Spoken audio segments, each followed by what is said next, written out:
This is Keith from For Season RV, and I wanted to give you a quick review of White Tank Campground in Joshua Tree National Park. White Tank is easily one of the most scenic campgrounds in the entire park, situated right inside a massive grouping of granite boulders, and sitting directly next to the popular Arch Rock Nature Trail. When I visited in February, the sites were first come, first served. The way it works there is you find an empty spot, leave something like a chair or a tent to claim it, and then you have to head back to one of the visitor centers to officially reserve and pay for your stay. White Tank only has 15 sites, so it fills up incredibly fast, especially since it's located in the northern section of the park at about 3,800 feet. Just keep in mind that this specific campground is closed during the summer months due to the extreme heat. In terms of amenities, it's very basic.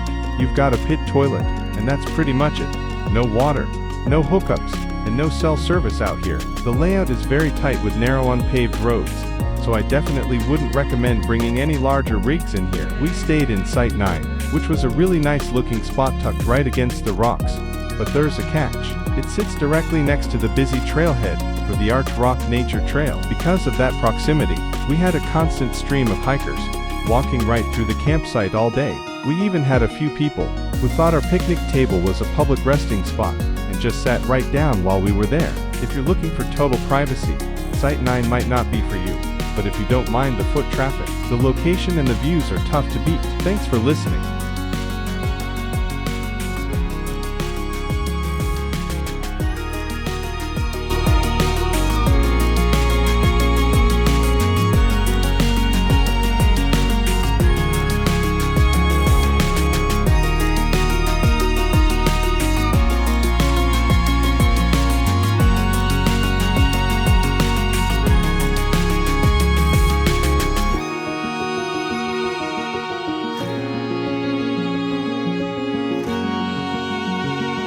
And if you found this helpful, please comment, like, and definitely share it with anyone else planning a trip out to Joshua Tree.